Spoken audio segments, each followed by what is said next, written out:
Hey everybody, I'm Brandon with D&D Quick Shots, and today we are going to go ahead and do a live stream, see how this really goes. And what we're actually going to be doing is building out a campaign.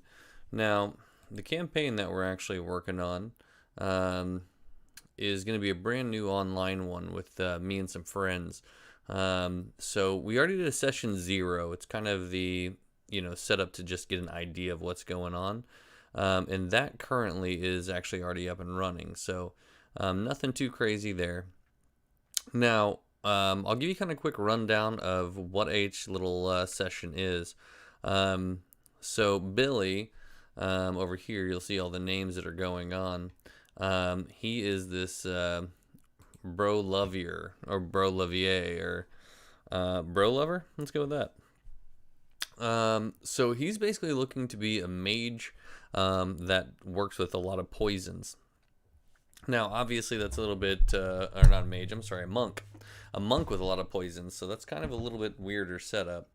So, what we're basically going to do there, don't mind me, is kind of go over the pieces and parts here. So, primarily what his goal is, he wants to poison people. Easy enough. Um, is he in from the current town or is he from a different town? Well, he's from a different town because he's playing a wood elf. So he wanted to be from a different spot.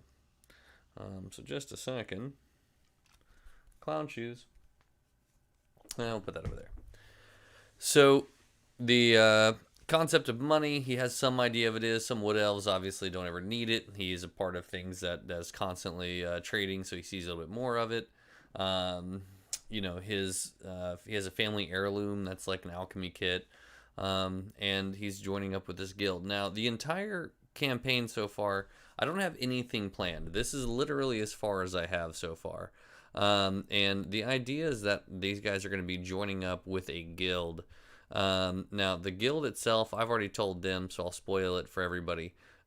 Generally speaking, the guild is going to all basically die out very, very quickly on probably first session. They may never even actually meet the guild. But the members of the guild are basically all going to die out. These guys are going to be coming back from mission, and we are hot starting with everybody is dead. Here's your new guild. What are you doing? So they are all aware of that up to that point. Now, the question becomes, well, what do you actually do with that? Well, there's a lot of different things we could do. So when we're looking at the different characters and who's doing what, so that's the first one. That's Billy. Caitlin over here playing Zalana, half elf bard.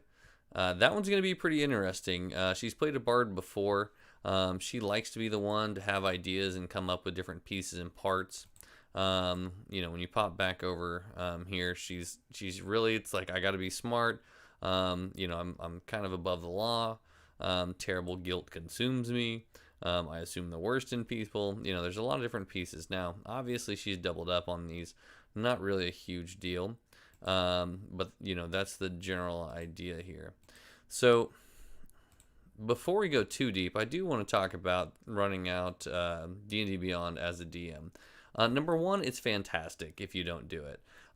You don't have to worry about trying to keep track of what's happening with people's sheets because, well, you do somewhat. But most of it kind of runs itself, right? So you don't have to worry about their modifiers being wrong. You don't have to worry about all kinds of different things. And generally speaking, you can now, they added this little dice thing that will actually calculate it for you. Now, you probably can't see this. I think my face is in the way of it. But when you roll it, and it actually does the whole little rollout here, it gives you a small little section over here that actually says, let me go see if I can move this. Oh, I'm not worried about it. It'll actually tell you what the roll is, which is pretty slick. So it's really fun to use. For this one, I'm running it. You can share content, so if you're the DM and you have everything, you can actually share everything that you have, and your players can actually gain access to it, which is pretty slick. So let me take a look here. All right. So I'm just going to go ahead and get out of this. Okay. So what am I doing, right? So the first things first, we're going to start trying to figure out and flesh out this entire thing. So I'm going to add a new page. Now, I run OneNote pretty much all the time. OneNote honestly works out really well for me as a DM. I'll show you. Let me go ahead and load this up. I had ran some other setups through here before. This is the newer one I've been thinking about. Let me go this book here. Actually, open. Why are we not loading? Open from OneDrive. All my books are already open. What are we doing? Maybe I'm special here. Ah, it's this thing now. So, I kept notes of what was actually going on, and I was continually doing things there. Getting some different lore pieces, throwing different things for this. This is all for one of them. We had another, I think it's under here. Yeah, this is another D&D setup I had where I took a picture of the map and I was building out a calendar and keeping track of all the different locations. So this is in Day Morale, this is this place, this is here, this is Cirencester Valley. Some things had a lot more fleshed out, like this one. This is a scriptorium. Some places didn't really have much. NPCs over here had some pieces, nothing crazy. The weapons were fun. I had the different weapons and the info that I'd print out to the characters so they could see things.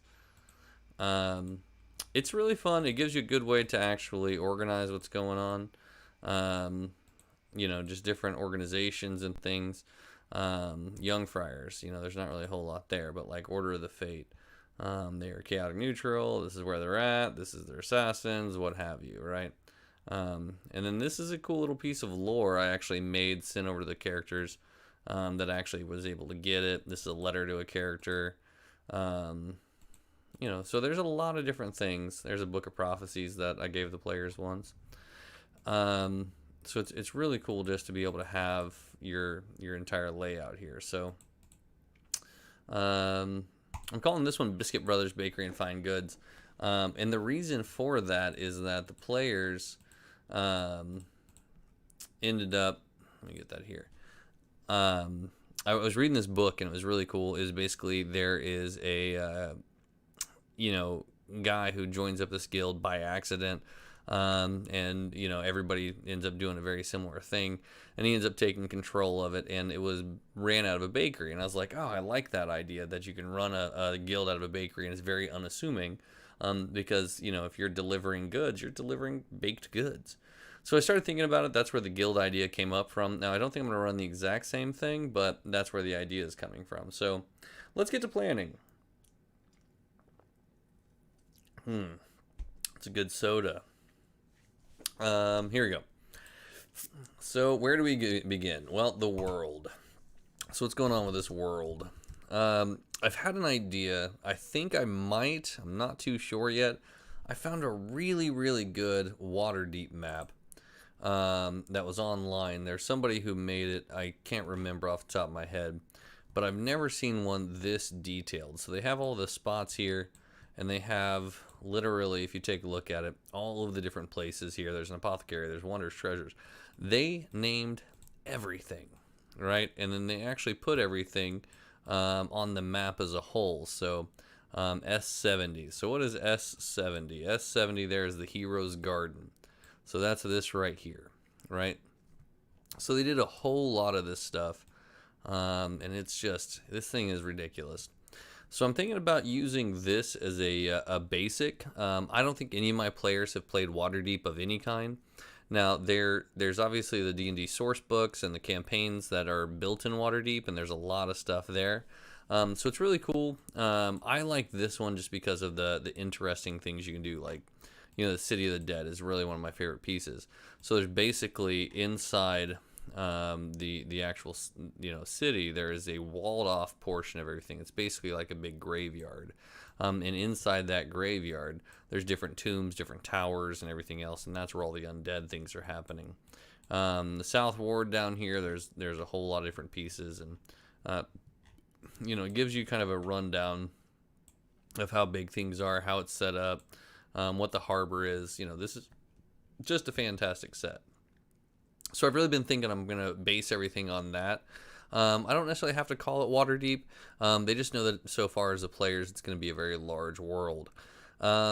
So for now, I've got probably about 2 weeks before we actually play. So I figured this would be a good setup to kind of get things started off with. So the first step is going to be, what is the name of this guild that they actually joined up with? Why? Biscuit Brothers, not a terrible decision. I like alliteration as well. So it's Biscuit Brothers Bakery. That's a really fun way to go. Let's keep it at Biscuit Brothers for now. Biscuit Brothers. We can change that if we need to. So Biscuit Brothers was ran, by, let's just say he's an older, what kind of person would actually be running a bakery? Like, I always think like portund, like round guys, that not necessarily lazy, but you always see those chefs. If you see the big old, good sized chefs, the guys that know how to eat, those are the guys you want to get the food from. So let's go with an overweight orc. Overweight orc. Named And there's a lot of ways you can pull names. You can grab the books and actually pull them out there. One of my favorite things is there's actually the fantasy name generator, and we can just go with orc names, and it always pulls it up. That one right there. I do enjoy this little generator. It gives you a good idea of just random names. You can click over and get male, female, whatever you want, and you can just click it until one stands out to you. So let's go. Zago sounds kind of cool. Sog. I like Sog. Named Sog. Now, Sog, he's going to be an NPC. So we're going to clear this one out. I decided not to run this setup. So Sog. Original leader of the Biscuit Brothers Bakery Guild. Now, with him being a guild head guy, I don't know if he's going to be necessarily. Should he be the actual guild leader, or should he just be the front guy? Is he just going to be the guy that everybody looks to? I kind of like that idea. Like, he is the cover, and I think I might just do that. Make him to be the cover as a whole. So give me a second here. And let me take a look at this. I think, let's go ahead and do him as the guild leader or whatever. Let's leave it that way. He doesn't need to be the front. So Sog is going to be full-blooded orc, rotund. Let's go with a palish green skin. Balding. I feel that one, if you can't tell. Ponytail, gray. Gray-ish. Let's just say it's ish gray. And we can flesh out his details at another time. So that's going to be him. Let's rename this section here. Session 1. Overweight orc name Sog. Also runs the guild. What are we going to call this guild? The Biscuit Brothers Bakery, I figured, would be the home base. Maybe we do. So what is the guild, right? So let's go take a look at our players real quick. So the characters that we actually got going on here. So one joined to find resources to help find somebody to help cure the city. One joined a guild to look for info on their parents. One joined the guild for networking and influence end goals. So trying to network. And then the last one, the guild needed a person, and we were the only ones that would take him in. So if you have looking for resources, trying to network, and then, needing a fence, it doesn't sound like it's going to be a totally, corrupt kind of guild. It doesn't really seem like it's going to be anything that's going to be like monster hunting and slaying. If you're joining this guild for information and influence, you're probably not joining it to go kill monsters as much. So what would be a guild that would go that rate? I like political intrigue. The guild could specialize in trading information and gaining information. So lots of subterfuge, lots of reconnaissance kind of things. What's going on in the big picture world. Maybe they deal themselves in the high court and high fantasy stuff. Maybe they're looking for ways to build upon their own wealth and prestige and all of that. So let's say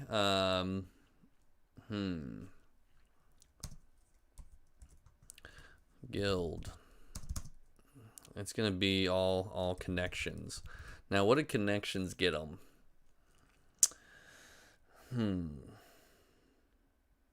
I think if I was gonna be saying anything that I want them to do,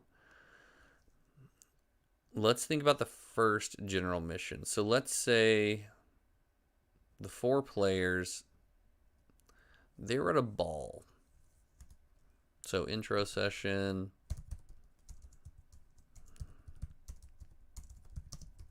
I can't type today. You know what it is. It is kind of late, 10 o'clock at night.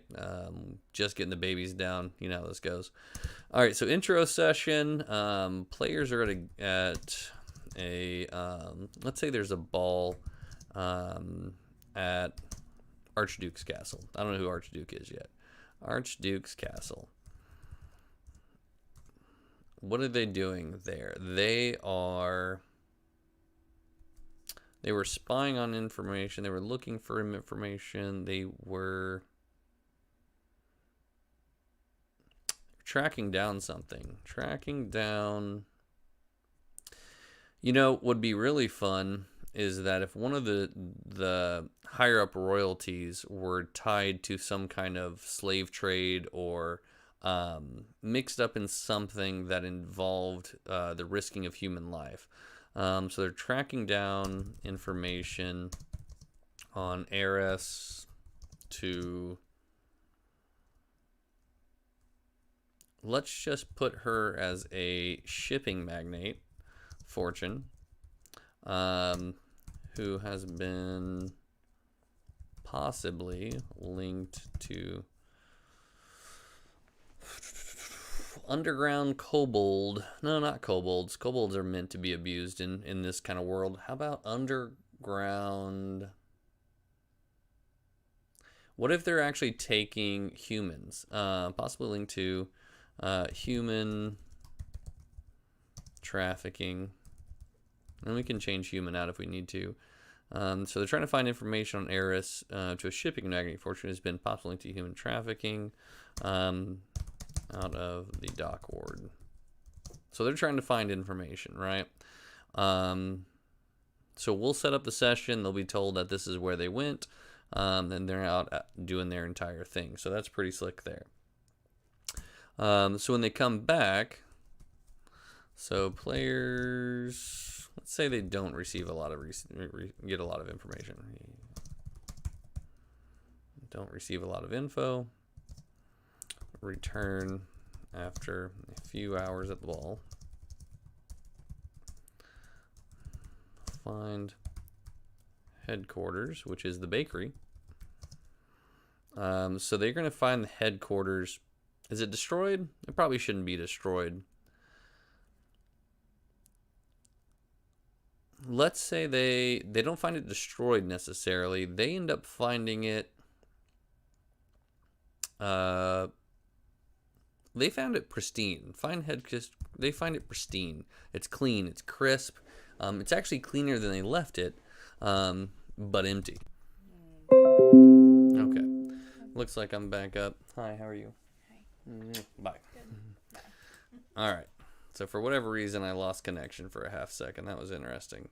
I'm surprised you don't have your extra lighting out. That's actually pretty good. So it looks like they use prestidigitation basically to clean up everything. I'm talking to this. Oh, okay. Um, Are you staying or going? so prestidigitation cleaned up everything from the best that I can tell. It looks like we're all back and good, so that's good. All right, there we go. Entire spot. Now, where is everybody? That's going to be the next question. So if everybody is gone, everyone is gone. Do they leave anything? If they take the time to prestidigitation, clean everything, or whichever magic style you want, did they kidnap them? Did they kill them? It's kind of the foundation for everything going forward. And I'm watching the chat, whoever's actually in there, and you can definitely still comment or anything if you do have any questions on that. Let me get this thing set up here so I can see. There we go. Yeah, I think I want everybody to be killed. I don't think they should know that they're dead, but I think it should be a good point that everybody is gone.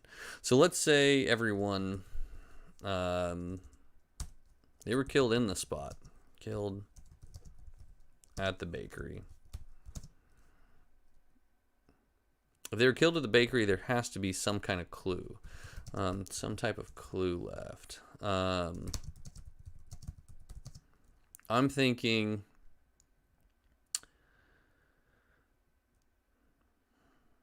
if somebody was to kill somebody at a bakery or a group of people at a bakery, how do you know if the place has been scrubbed? How do you know that it's available? I think the best option there is going to be having an item that somebody had left behind that they would never leave behind.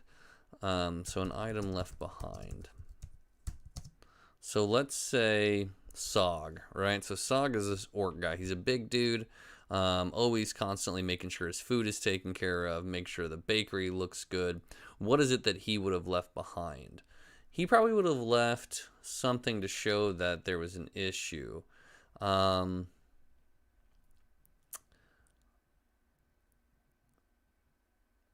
I like the idea. He probably has a bag of some kind that has like his special ingredient that he took with him everywhere. If he took it with him everywhere and he left it behind, that's a problem.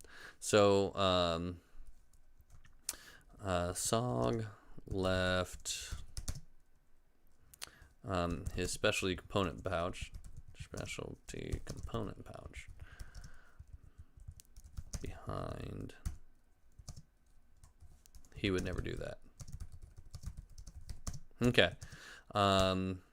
So general information there. So if they're going to be check-in for this prestidigitation, they're all level 1. We're going to have them do an Arcana check. Let's just call it DC 10. If they're going to be looking for remnants of something. Investigation. Let's call it a DC 10. Those should be the two, most likely ones they're going to check. So with that, let's take a look at what else we got going on. So if they've already got the 2 pieces there, and they go in, the place is wiped, completely clean. A bakery shouldn't be clean like that. And then, the guy left his stuff behind. They're going to know now there's foul play. But the players don't have enough information to know whether or not who it is, where it is. This is a brand new thing. They all just joined the guild. Hey, listen, you're going to go find this information, at this ball. They come back, not really a whole lot of information is there. Place is wiped, blah, blah, blah. There probably should be some kind of way to help them understand that, they should maybe have like a tattoo or an Ingram or something that identifies them as part of this guild. That could change after a few minutes of being back there to show that they're like the last living ones. I think that'd be a really interesting thing to do as well. That way, it's like, oh, these are the, we're still, peons or whatever. And then it's going to be like, oh, guild lead or something like that. There's going to be now some way they open the coffers, some way they have access to things. So let's take a look here. What should they have? They should have It's not an Ingram. What's it called whenever you have indicium? Is that right? Am I just making up words? Indicium. Yeah, that. Distinguishing mark in indicia.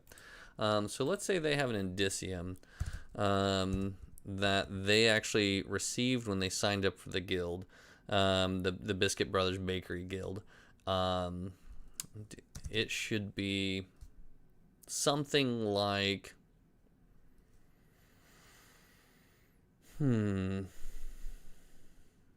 like a small... Let's make it goofy. Something weird, something fun, something unassuming. Like a loaf of bread, like with little steam, like looks like it has 3 little cuts on it or something. Small magical tattoo. Let's go that way. That has a loaf of bread with steam. And each additional stream of steam shows rank.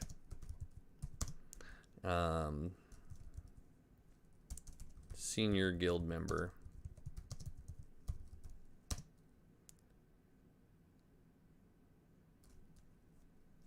What can let's say they have instead of being black and white at first, so it's like a black and white, little tattoo, a small one. Senior guild members, it fills in colors, right? So colors fill in. So players come back, and the indiciums they look at that they have, and they go from being black with no little pieces or anything, and they all immediately switch after about 10 or 15 minutes of looking around. They switch to being fully filled in and all 3 sets, basically showing that they are now the senior ranking gold members. There's nobody else left in at this point, and so the indiciums fill in completely for all members. All right, so what I think about this one, this is one of those things I really like in this idea, is if they take it and, now they all just immediately get to the max rank, they're going to understand the guild is basically theirs. Now, what are they going to do with it from this point? It's a great question. I have no idea. I don't pretend to know from this point what I expect the players to do. They signed up in a guild, they went on their first mission, they came back, places wiped clean, and before that we're going to have to intro a little bit more info. So let's go a little bit more to there. So they are given a mission from the guild hall, which I'll flesh all this out later. Inside the bakery, flour and sacks, flour everywhere. Smell of butter and warm bread. When you're actually building out a room and things, not just the sites of what things are in there. Don't just say like, oh, there's a chair over there. Give a smell. Give something that they can relate. So if you can smell warm bread and butter, that's what they remember. Now whenever they're going to go back in there the second time, it's going to be a whole completely different. It's going to be wiped clean, no flour anywhere. The smells are gone, awkwardness. So they're going to have to figure out what they want to do. So that's going to be kind of the setup to the first session. They're going to spend as much time as they want. The next thing that has to happen is some kind of, item or something has to happen. There has to be a trigger for the next point. Now, what's the trigger? Well, it's a good question. Let me go back to my players real quick while I have a drink of the soda. Soda. Yes. Clown shoes soda. Okay, so what are they doing? What are they doing? It's a good question. I'm kind of thinking Let's go look at my players. Let's see if Jack Wildheart, who is our halfling rogue, let's see a little bit more about his background here. Boom. Let's pick this back up. Let's go notes. Nothing. Description. He is a criminal spy liaison. He wanted to be well known. Rogue thief. Family. He had to make a choice. Family got killed. Wife and kids had to be killed. He had a locket. They need a beauty. People are still out looking for him. No real wealth. Previously loaded, but does like the finer things. So let's say he has a contact, right? So let's say somebody from his previous life, or whatever you want to call it, ends up coming out. So we're going to move this into a new box here. Let's get this all backed up. So they're going to try to figure out what comes next. All right, so next session here, piece. So this is still the same session, but now we're going to be getting a new piece here. So we're going to say Jack Wildheart. Who did he know?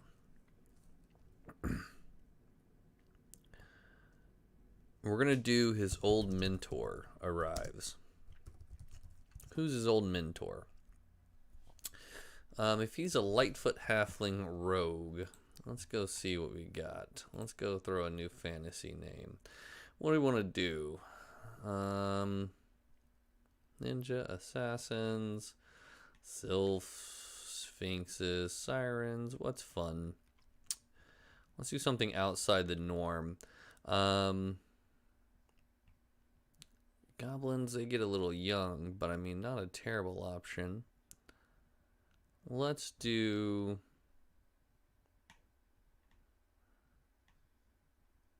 I like the Dragonborn kind of ideas. I don't have any Dragonborn currently running there. Let's do that. Let's go... Not dragon... Let's just do dragon names. Let's see what we get here. I don't know if I'm feeling that. Dragons of Pern, Elder Skull Dragons, those are fun. Dragonborn, there we go. Let's see what we get. Tamash. I like Tamash. So we're going to make him a blue Dragonborn. Tamash. Now Tamash is going to have to go back over here to NPCs. Keep track of him. Tamash is the mentor to Jack Wildheart. Blue Dragonborn. Rogue. Eloquent. We're going to make him very eloquent. Why? He seems to be fancy. I'm not sure. Tamash. You know, deeper. My name is Tamash kind of idea. You know, and he is glasses. What kind of glasses? He's going to have the thin, wide glasses. Made of ebony.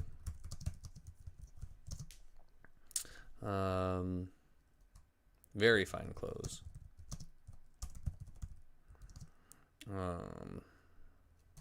Deep shades of purple. Purple. Purple. I can't type today. I don't know what to tell you. All right, so let's go that way. So Tamash shows up. Now, what is Tamash actually doing? What is he actually coming up? He is... he's just coming by to check in. He doesn't really have a mission. He's dropping in. Tamash is dropping in to check up on Jack. I'm sure the players will mention the scenario, right? That's gonna happen. Something where this entire thing comes around down. He is going to advise them that if it comes down to what information they need to know, Tamash advises Indiciums also magically lock and unlock doors. They should try to go, let's say it's a 2-story building. They're going to try to go upstairs, go to the 2nd story. So you should try to go into office on the 2nd floor and see if they gain access. So what's inside the 2nd story? Well, I think it'd be a good idea to have books, some kind of books, for sure, whether that be their actual dealings or the information books. But I think it would be encoded somehow. So let's go with this. Inside office on 2nd floor. There will be books that seem to be encoded in some type of shorthand.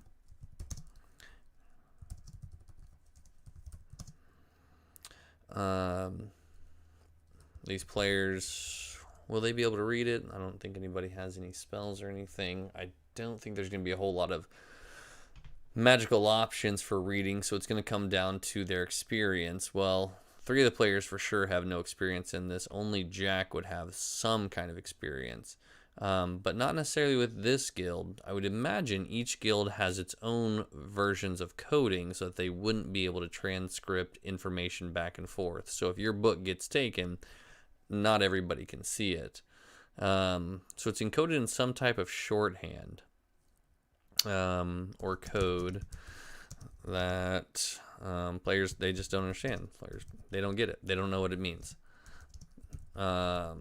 So first mission that they should really encase is that Tamash advises they take their book, they take their journal, book, whatever you want to call it, ledger, and try to find someone to decode it.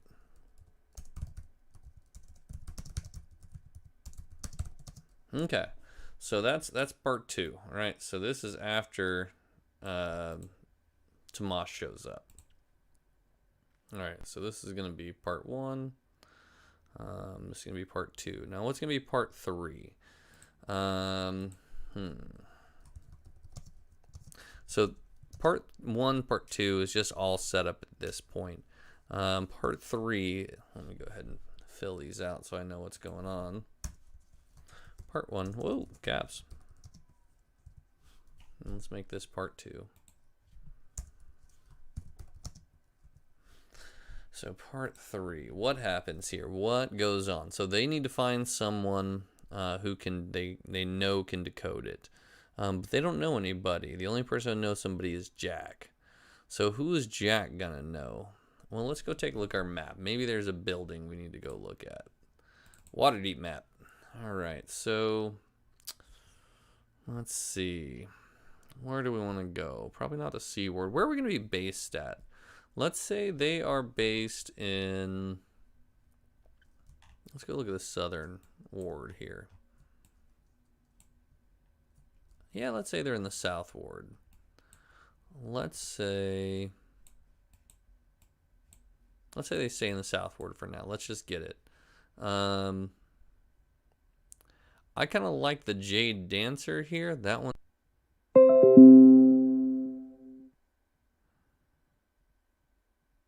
All right, sorry about that, guys. So I think we're going to decide on the Medusa's Glare is where they're going to end up going.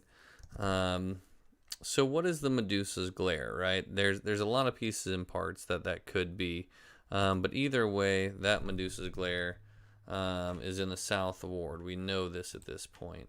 So Medusa's Glare, it's a business in B2 in the south ward. So this is D. Let's go see where this would be at. In CD, TB, D, C.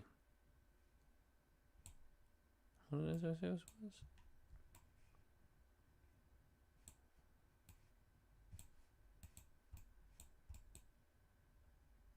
S48. That's right in here, it looks like. Yeah, right there. So if that's the place we're actually going to, it's off of Way of the Dragon, between the Way of the Dragon and the High Road. So they're going to go to Medusa's Glare. It's between Way of the Dragon and what was the other one? Whoa, we didn't want to do that. Way of the Dragon and the High Road.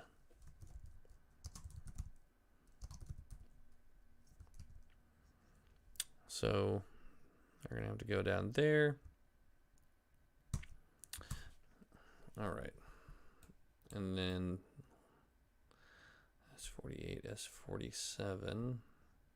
It'll be next to the Timora's Blessing Tavern. Next to Timora's Blessing Tavern. Okay, so who's there? Who would be in Medusa's Glare? Could be anybody. Why would this person have some kind of dealings? Previous guild leader. Why'd they get out? And why do they have their new business? That makes things a little more complicated.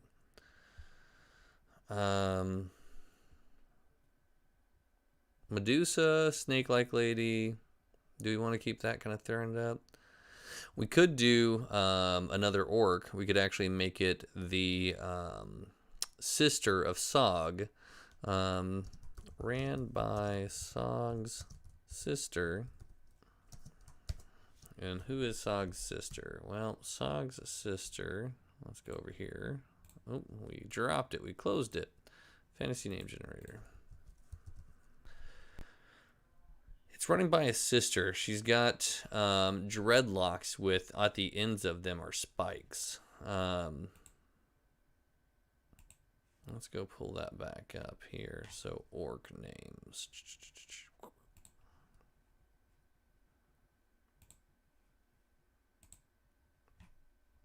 What is her name? Sog and Ghoul. G-U-L. Ghoul. Ghoul.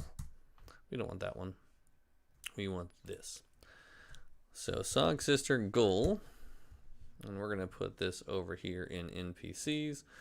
So who is Ghoul? Sister of Sog. She runs the...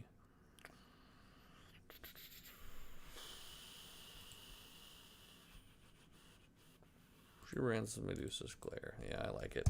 Medusa's Glare.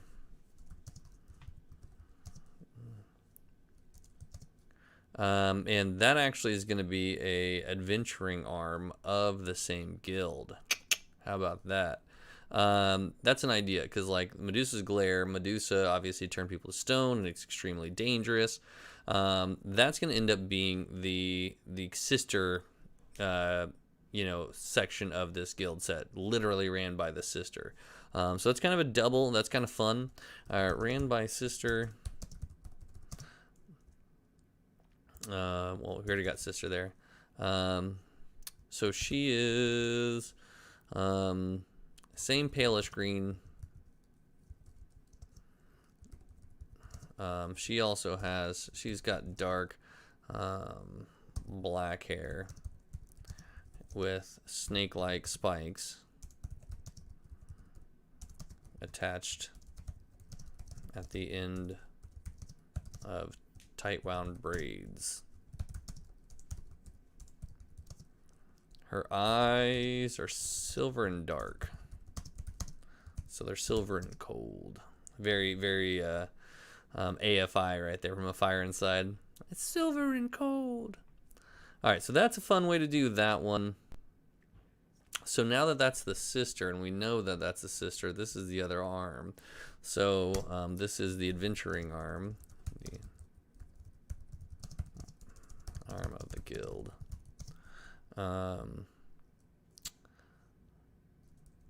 She does not know the recruits. She has no idea who these people are. And she would have a pretty good idea of who is in the guild, especially if they're going to be high ranking. She doesn't know her brother's dead.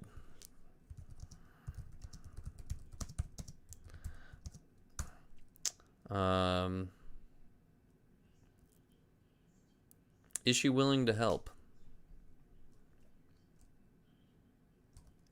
If they tell her brother is dead first, she's going to be less willing to help. And she's going to have to be persuaded pretty harshly with that book. She's not going to be a big fan of that. If you have your brother die and say, hey, here, translate this book, that's not going to fly. She's going to want to immediately take action. We need to go find him. Who did this? Blah, blah, blah, blah, blah. They're not going to have any answers. They don't know enough information to have answers, but she wants answers.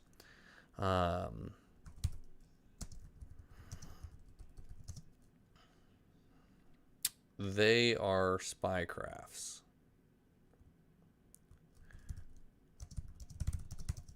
She's going to send them on a mission to gain the trust before she translate the book. So if you don't know who did it, but this is the remnants that you got, she would have some idea of a countering piece, somebody that would be trying to either stop or start or keep everything from happening. So if that's the case, who is it that she's going to have them go and look up?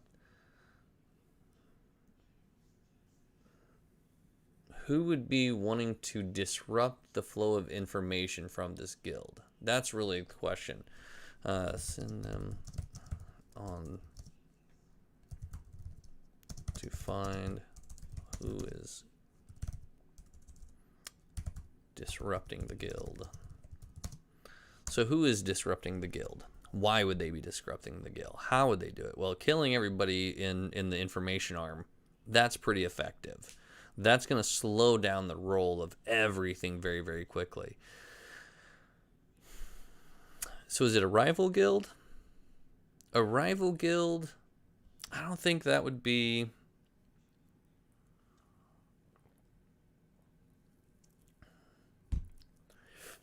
I definitely don't think that's a terrible option. But the only downside to being a rival guild is that you would think the players would have researched them, and we need to make sure this is new information, especially for the players. So a rival guild doesn't make a whole lot of sense. What if the information arm was investigating somebody? Maybe her brother had confided in her that there was a certain piece of information he was trying to find that would upset the balance to the world. That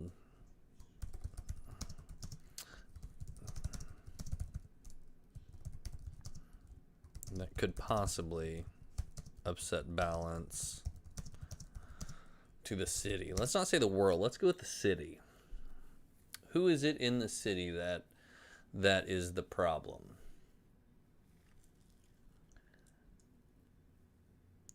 You know, I think if you're trying to hide something and you're trying to keep somebody from gaining information, and you think you wipe out the information arm and you clean it all back up and you have the magic to do so, cults are overdone. I think it'd be really interesting to make it an academic type, kind of that Moriarty kind of feel. Moriarty obviously is the nemesis to Sherlock Holmes. Some will say he's more intelligent than Sherlock. Some say he's not. But the idea is he is the equal, right? So Moriarty specialized in messing with people and doing all kinds of stuff. I think that's a really cool way to play it. So what kind of information? It'd be like freedom of information. I think that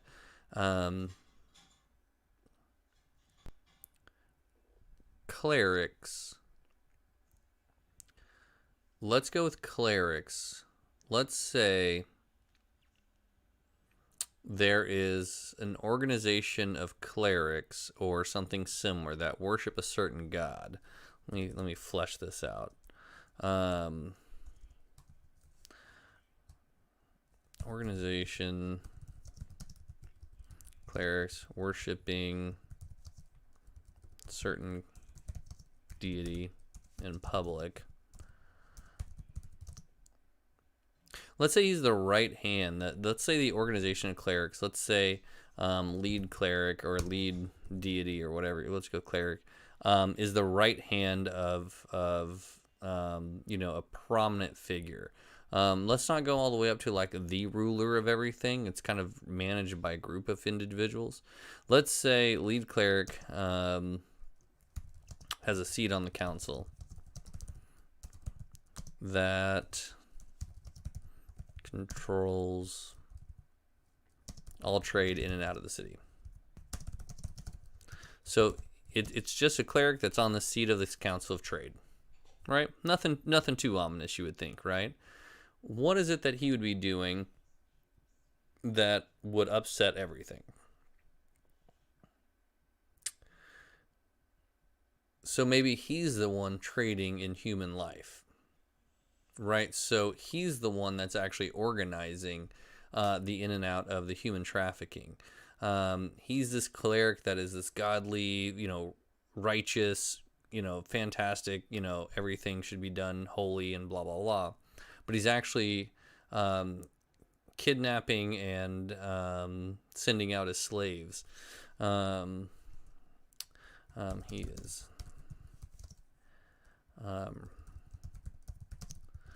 for human trafficking. We'll just say it was pinned on the heiress, the shipping magnate heiress.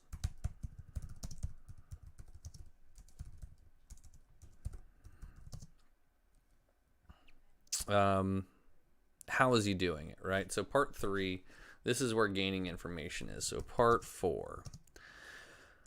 So players need to find out information on this magnet or on this cleric.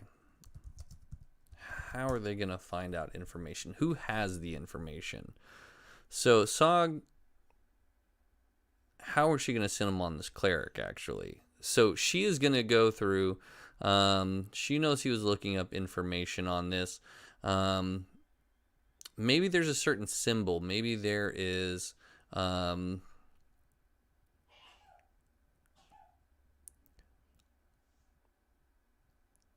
there needs to be some kind of information that points the players in that direction, but not too obviously. Something that they're going to have to work for. So she probably knew that he had some recruits going to this ball, right? So what about having...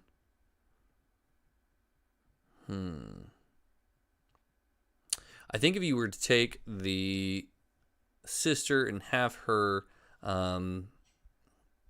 take a look at the book and then find maybe just there's a little small piece that she recognizes in the shorthand about a cleric. So let's Google what's the top level life cleric deity. Life domain. Who we got? Lathander. Lathander would be a pretty good one. I like that. Lathander, deity of creativity, dawn, renewal, birth, athletic, spring, self-protection, vitality, and youth. That's a good one. So it's going to be Lathander. Organization of clerics devoted to Lathander. Worshipping deity in public. Lead cleric is sat on the council, controls all trade. He's actually responsible for human trafficking. What's the lead cleric's name? Let's take a look. We don't need to look at that. We don't really care. Bye. Let's take a look and see if we can get some names out of this here. Symbols, order, prophets, Riester.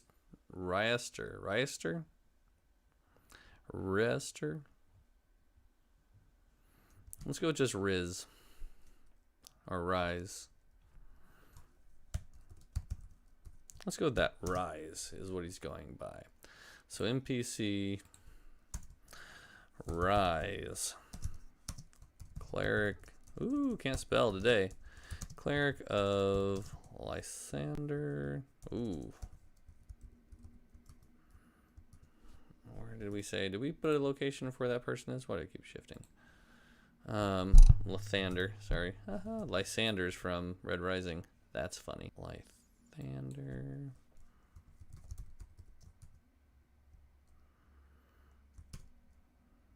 Cleric of Lysander sits on Trade Council. Responsible for human trafficking. Primarily children. It's youth. Where's he sending them?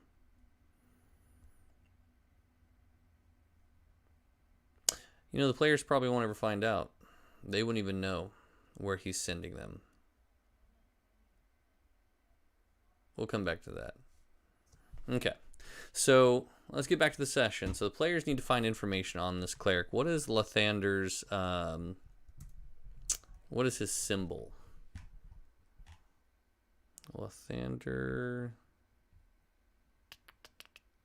neutral god, second sounding. Where? No symbol? Oh, is this it? There it is. Cool. We're gonna save. We're just gonna. I don't want the entire web page. I hate whenever this kind of thing is there. Let's just do it this way.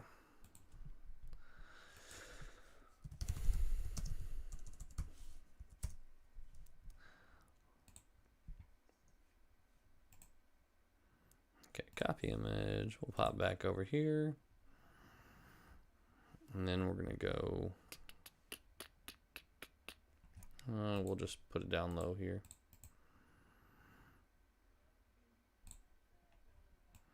Okay, so we're going to move that down there. And if we ever need to copy and paste that over the players, we easily can. So that's pretty awesome. So they give him that. That's what she has. She finds in the book. She searches the book and finds this symbol. Now that symbol appears to be religious in nature. Suggests starting in which ward would have that. We're gonna go check Waterdeep map. So we're in the South Ward.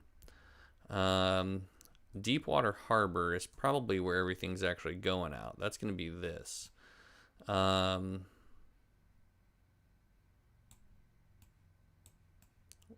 probably going to be something like the Trade Ward. No, he's probably going to be the Castle Ward. Let's see what we got in here. There's a lot of really good spots that we could just call. That's a business, rooming house, city building.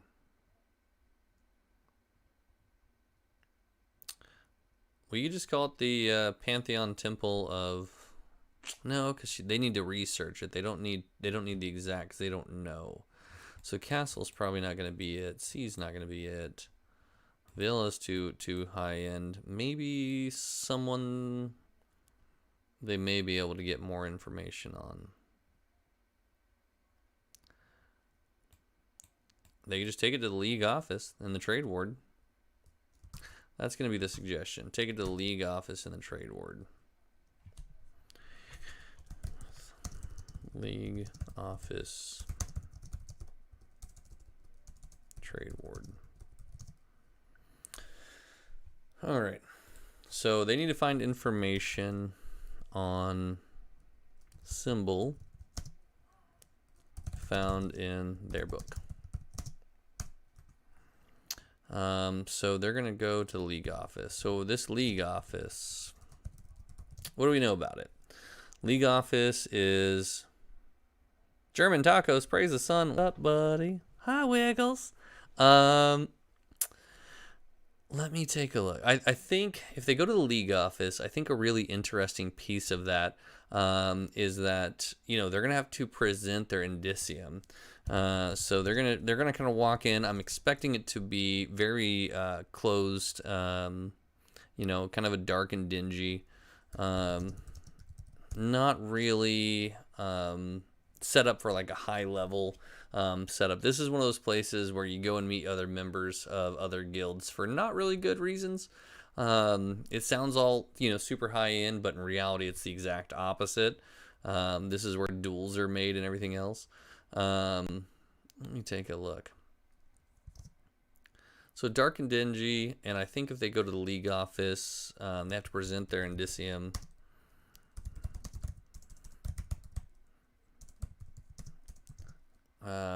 Who are they going to meet there? They're going to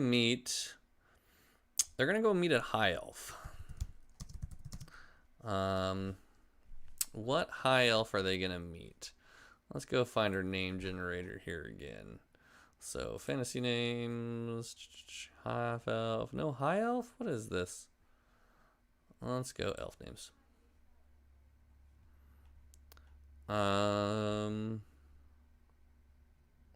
Let's go neutral names. Let's see what's here. Elred. I think Elred's too close to Elrond. I don't really like that. Galen. I like Galen. That's pretty interesting. Let's do Galen. So they go and meet Galen. High Elf. Galen. So that's characters. We don't need that. We need NPCs. So Galen. He doesn't run the guild office. He's like front desk. Front desk of guild office. And trade ward. High elf. Bronze skin. What else should he look like? Pointy nose. Thin slit eyes. Almost demeaning looking.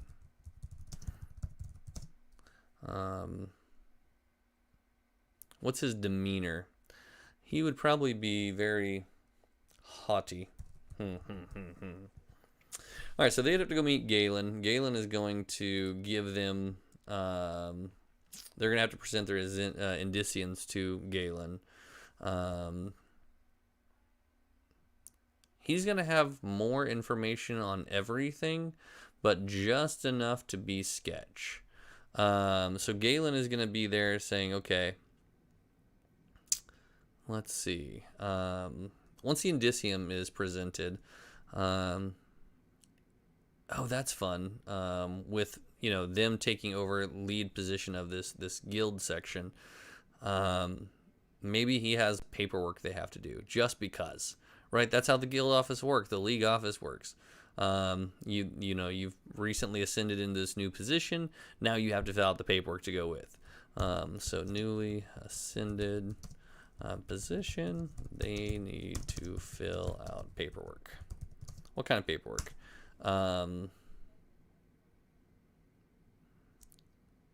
Let's say they're able to change the name of the guild.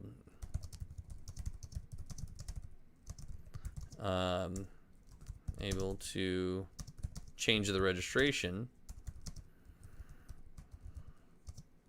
of type of guild. So maybe they're going to change the type of guild now. They have the ability to. So that's interesting. So let's go that one. Change type of guild. Guild master needs to be selected.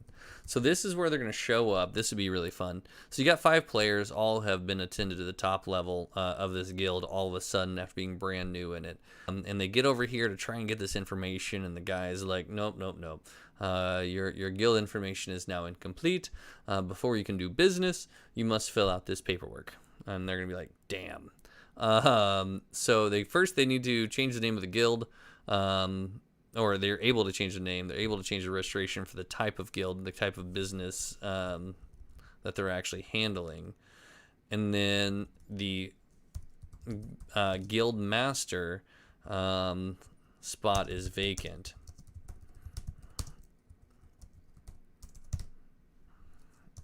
So that's interesting. So now the players are going to have to figure out who's in charge of this guild. You know, there's all of them are doing their thing, but who is it that's actually in charge?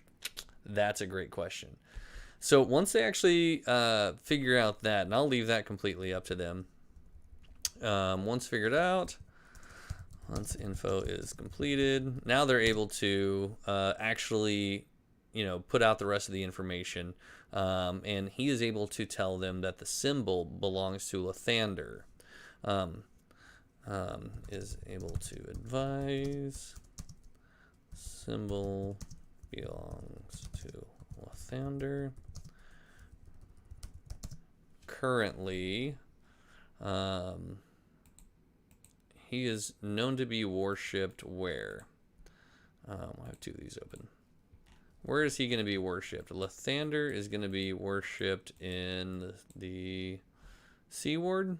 Do you want to do the Sea Ward? I don't know. Castle Ward? I like the Castle Ward because it sounds all like super high level. Let's go take a look here.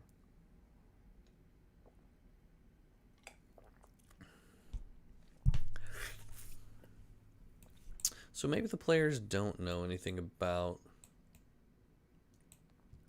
They're going to have to go over here to the Dock Ward. Lathander is going to be seen over.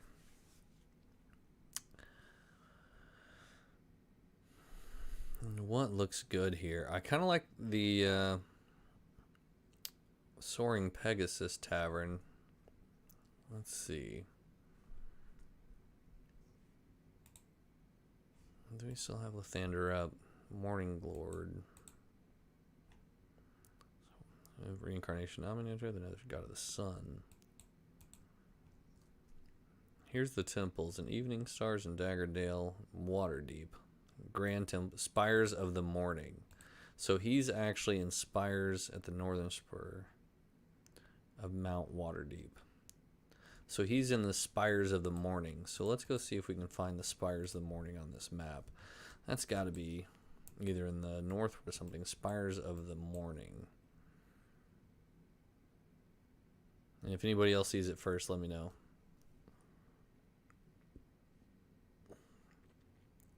Because we can just call it somewhere in reality. Right there, C1, Spires of the Morning, Temple A3. So that's Temple Ward, or that's the Castle Ward, Spires of the Morning. All right. Currently worshipped at in the North Ward. And then Castle Ward. Wrong.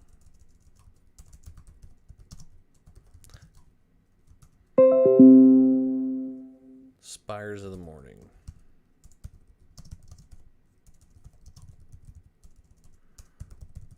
There we go. So that's where he's going. Is they're going to be able to actually go to the Temple of Lathander, worshipped in the Castle Ward, Spires of the Morning. So let's go see if we can find some information on Spires of the Morning. So let's go see what this says. Oh, we even get a map. Sweet. Oh, what? Let's go see if we can find that.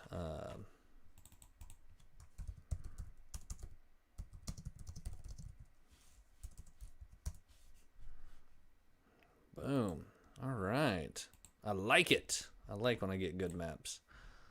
Come on, give me a good picture. Oh, dang it. That's in the same place, isn't it? Let's go back over here. Let's copy image. So now we've got the idea of where we're going. We need to go locations, right? So Old Town is where things were going to be. We're going to get rid of this. So this one is going to be Spires of the Morning. Okay, so we're going to get rid of all of that.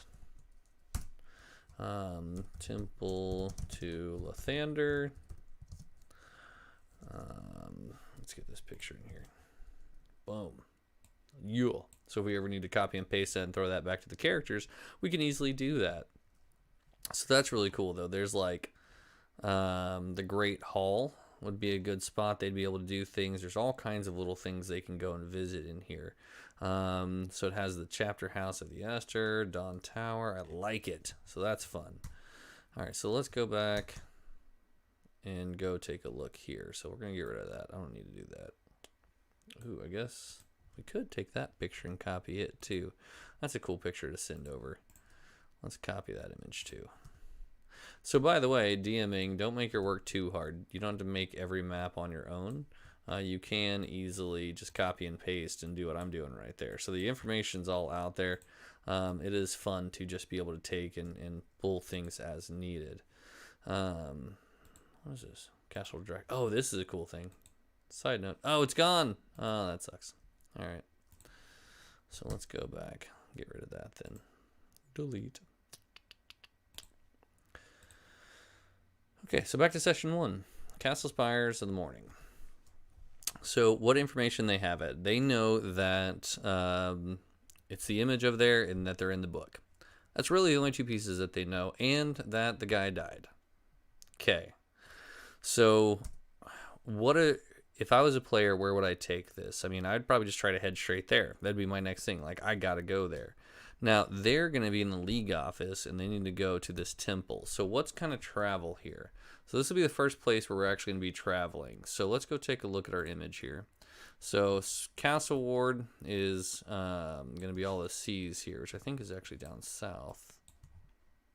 D, C, Castle Ward. So we're looking for like C1.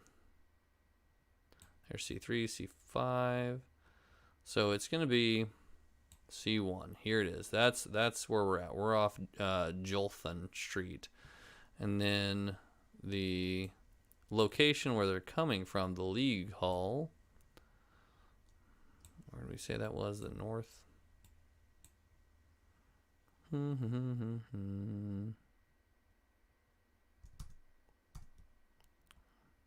League office. Where did we say the League office was? Anybody remember? I don't. I'm tired. I'm old. Let's go see. I thought it was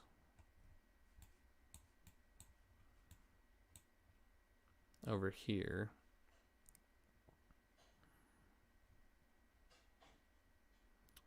The League office. Where are you? In of this and that and Citadel. Blah, blah. League office right there. Trades Ward. Okay. So they're on T14. N, S. Oh, they're pretty far down. Okay, so they're down here. T15, T13, T14. So they're here right next to the City of the Damned. And they got to make themselves all the way back up over here. Right? So this is a pretty far commute. So from here, they got to go all the way up here. They're next to, this entire City of the Dead that's happening, which is basically an underworld kind of idea. So there's a lot of things in between there. Number 1, lots of alleyways. Number 2, you do have the high road, which is your main thing. Then there's the Street of Bells and the Street of the Sword, and there's a bunch of stuff. They're going to be passing Trader's Way. They're going to be going through the market. They're going to be going through Bazaar Street, possibly. They're going to be going all the way through there to get to where all of this is at. So there's so much going on here. So we can do anything we want. I may run, some beggar pieces that are always fun. I don't want to derail them too much, but I want to make sure that they have enough stuff to do. So we may derail a little bit. They're going to be crossing all of this space, so we need to make the city interesting. So the DMG is going to be a really cool resource right now. Let me go over here. Collections. We don't want that. I think it's under sources. Player's Handbook, Dungeon Master's Guide. Let's go take a look here. Where are we at? Tables, rules. There should be urban encounters. So this is a really easy thing to do. You can always take a look and just get an idea of what's going on the urban side of things. And give them ideas that you want to play with. So let's see. What do we want to do? Urban encounters. Do we want to roll for it? Do we want to throw something in here just for giggles? Let me grab a d20. Let's see what we roll. Huh. All right. So my good old fancy blue d20. Let's see what pulls here. I got an 11. Fire. There's a fire that breaks loose? Okay. All right. So they invite fire. What's on the fire side? A fire breaks out and the characters have a chance to help out put out the flames before it spreads. Okay. So while traveling towards traveling the castle ward. Let's go take a look. What should catch fire? I don't even know at this point. That's a random thing I would not have ever selected. These things are all so built in close to each other. Let's see what T3 and T4 is. Inn of the Dripping Dagger, the Riven Shield Shop. The Riven Shield Shop. Let's say T4, the Riven Shield Shop. Riven Shield Shop. How does it catch fire?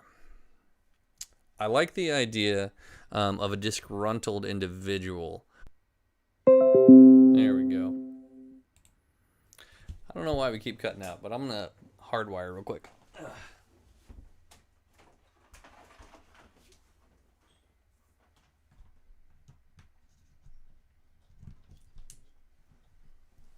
There we go. Let's hardwire this internet in, see if that helps us some. I don't know why we keep disconnecting randomly. Alright, so with that in mind, let's go refresh. Yeah, we're still live. That looks good. Raven Shield Shop. Players approach, hearing noise outside. You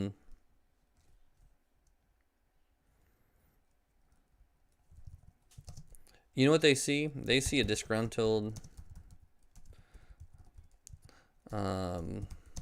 mage.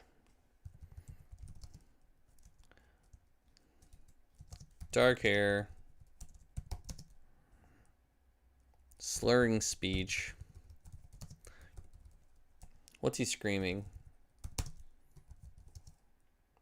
He's upset about his pay. About pay being withheld. You know, give me back my pay. You know, those enchantments, they were not faulty. Yeah, something like that. Due to faulty enchantments.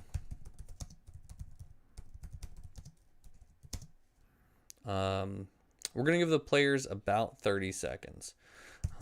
Players gain about 30 seconds before he decides, drink in hand, to throw the drink and fireball it as it hits the buildings. Or let's go firebolt. Throw the booze bottle. Yeah, firebolts as it hits the building, setting it ablaze. Now, buildings are very tight, packed together, occupants inside. So what do? It's a great question. We'll let them figure that out. So that is a pretty hefty amount. Once resolved, they pass through the market.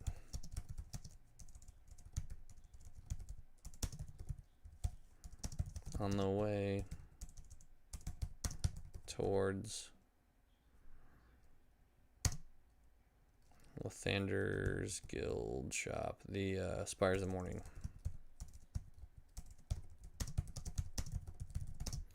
Okay, so let's recap where we're at on this one. So this is a brand new session for players. This is their first time getting in and getting together. So it looks like we're good. So let's run through everything real quick. Let me take a quick drink and see if I missed anything. And if anybody is actually still in the chat, feel free to leave me some feedback and we'll figure things out here, okay? So, general plan here. Part 1, Part 2, Part 3, Part 4. All of this is session 1 if we can get to it all. The first couple are going to go pretty fast. Most of it's going to take a little while. It's always the combat and small stuff that take forever. So the players, prior to starting, know that they joined up with a guild. They all basically joined it for connections and being able to find information on people. So we decided it was an information-based guild. They were given a mission from the guild hall. The first time they were in there, flour and everything else, smelled butter, warm bread, all the good stuff. But they were supposed to track down information on an heiress to basically a shipping magnate, Fortune, who had possibly been linked to human trafficking out on the dock ward. So they don't really get a whole lot of information. They return. They find the headquarters pristine, clean. Do an arcana or an investigation. It's been magically wiped down. From what they can tell, entirely cleaned out. Most likely prestidigitation, something similar. And they're going to have arcana investigation checks, what have you. Most likely everybody who's killed at the bakery, they're probably not going to have any way to find that out, but that's the general information. And there was an item that's going to be left behind. Sog, the lead guy for the guild, he has a component pouch that has his special ingredients. Those are the things that he never would do without. They find that left behind. So then they take a look at their indiciums. They have these tattoos that actually show them as part of this guild. Normally it's a black and white, and there's little strands of stream to show your rank. The senior guild members have multiple strands, and it's all filled in. The players look at theirs, and then a few minutes later, they notice that they are completely filled in, as if now they are the highest ranking members of the guild. So now they're going to spend a few minutes looking around, seeing what's going on. In between that time and the next thing, all kinds of stuff could happen. The players are going to do their thing. But eventually, Jack Wildheart's old mentor, Jack Wildheart's one of the players, a blue dragonborn named Tamash is going to show up to check in on Jack. He's going to explain how the indiciums also magically lock and unlock doors that belong to the guild. So they should go and check out the office. They go out to the office. They do some investigations and things. They do find an encoded journal or book that has a shorthand or code that none of them understand because they are not privy to that information. So Tamash tells them, hey, listen, you should probably take it to somebody who can decode it. And he actually sends them to Medusa's Glare. Sends the players to Medusa's Glare. So Medusa's Glare, it turns out, is a second arm of the same guild. They'll find it between the Dragon and the High Road next to Moore's Blessing Tavern. It's actually ran by Sog, who is actually Gol, ran by Sog's sister, who is Gol. And that's the adventuring arm. Now, she doesn't know the players. She doesn't know anybody about the recruits. She doesn't even know her brother is dead. So if they do tell her the brother is dead, she's going to be less willing to help. But she's going to want answers about what's going on and why they should be helping. Now, she doesn't really trust the players as a whole. So she's going to want to find out what happened.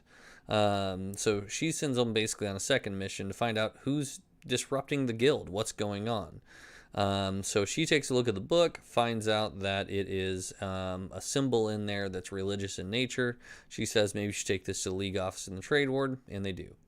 So they end up finding out later, which they haven't found this information out, so we'll get to that in a minute. So they end up finding the Trade Ward, the League office itself, where a high elf now named Galen is going to basically tell them that they've all ascended in position within the guild, but now they need to fill out paperwork.